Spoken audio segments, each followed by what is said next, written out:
dito. Pagkikilisan po. Hoy! Dito kayo, dito po.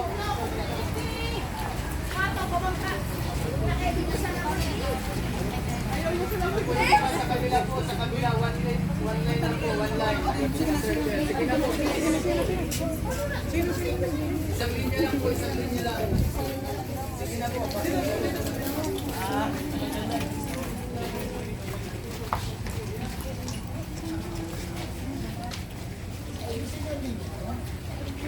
Adjust pa kayo.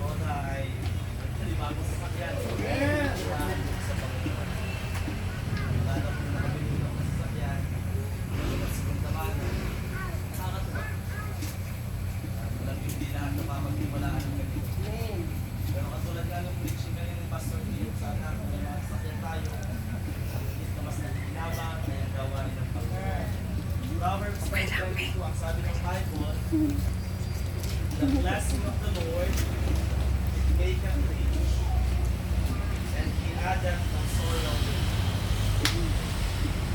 Ang biyayaan niya ng Panginoon ay nagmabayaman. Ngunit hindi ito nagdaragdag na pagmamahal. Yes, wala nang sila ng mag-release na meron ka. So, lagi nating alalahan, yung sabi ng Biblia, at ang mga bagay na meron tayo, hindi galing sa Diyos.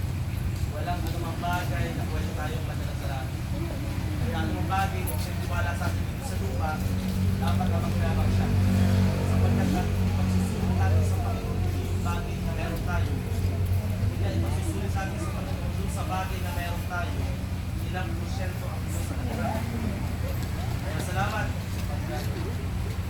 Bagong blessing. Ngayon, nakikipalakpak tayo, nakikitumak. But sooner or later, sino makakapagsabi baka isa sa inyo, magsasakyan din ipapasok dito sa pagkakapalan. Alam niyo po, hindi simple yun.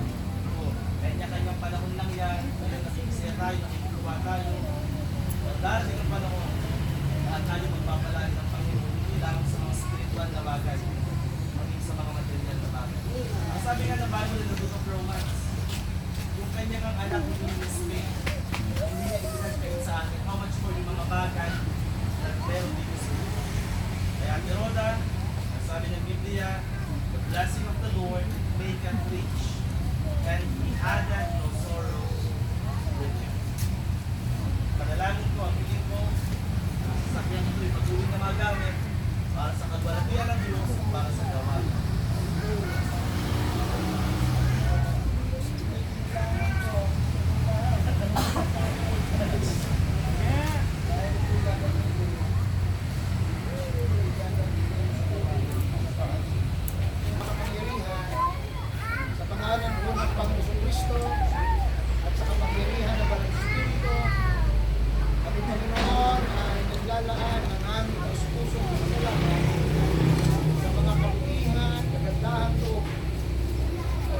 Biyayang dito ito na kami pinagkakaloob sa amin at sa mga anak. Salamat po Panginoon sa mga magnaniniwala na hindi po ito gagamitin lang pang personal ng pamilya. Hindi rin naman nais ni Sister Roda na ito maging bahagi naman ng paggamit sa inyong banal na gawain.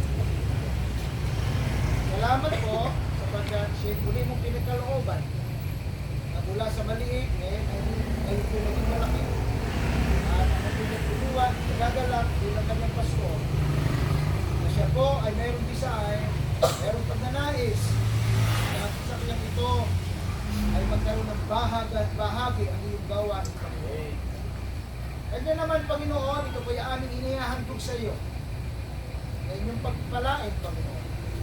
Sino man ang pwedeng maging driver nito ay tutulungan niyo po, dalagin ng pag-ingat ay lagi niyo po ibibigay sa kanya.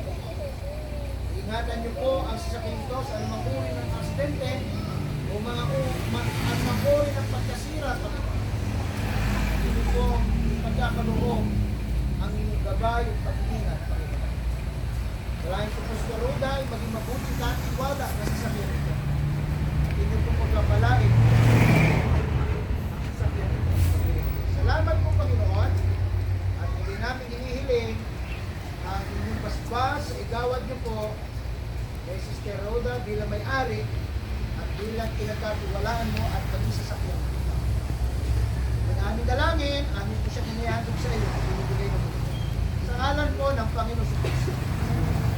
Amen! Praise the Lord! Sing! Praise the Lord, praise the Lord, let me hear His voice. Praise the Lord, let the people rejoice. Oh, come to the Father, to Jesus the Son, and give Him the glory, great things He hath done. Alright! Marami! Ang mga cottage, 4:30. Nasa pa po tayo, magsisimulan natin tayo. God bless you. Kung gusto nyo mag-join, you are very much welcome. Thank you, God bless you. Salamat po sa Panginoon. Congratulations! How you doing, Godly?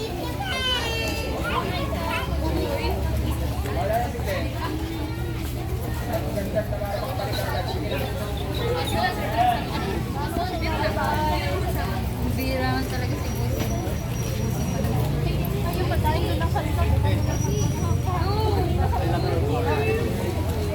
Ay, ba't di natin ginawa Black Earth?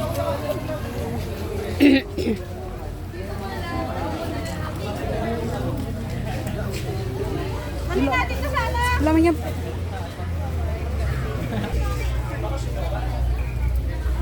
Okay, member ng cottage, please, please.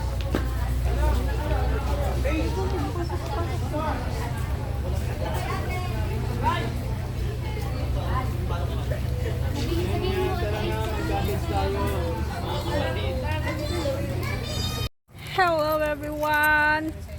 Po kami sa Boom Radio. Susunduin namin si Rowena. Andito pala si Mr. J. Sama ko si Maria Cosinera at saka si Merly.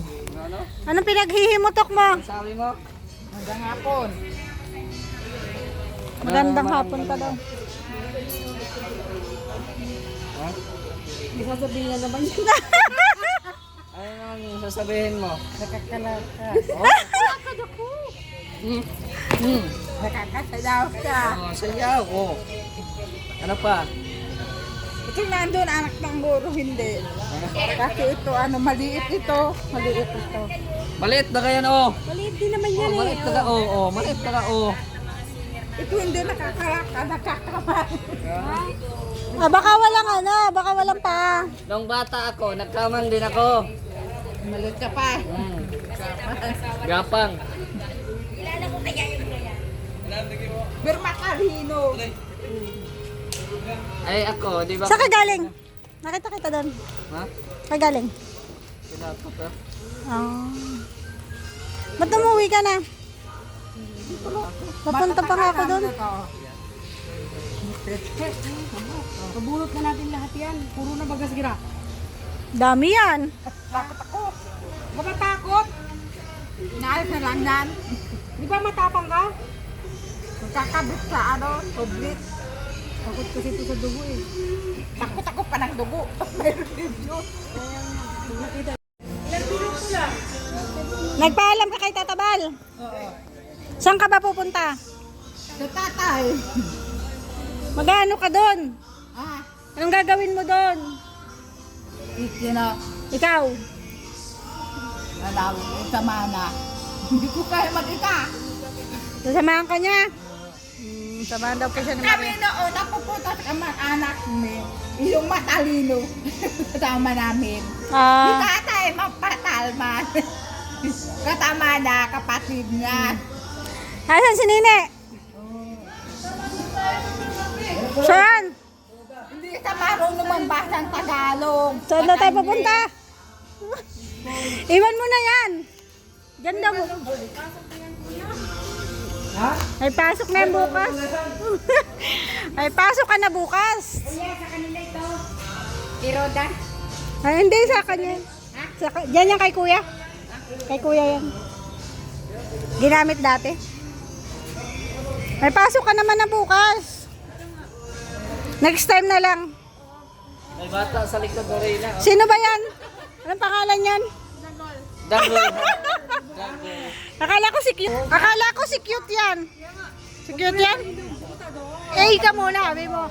Ang puta. Eh. Hindi man yung ano, hindi man yung bukit.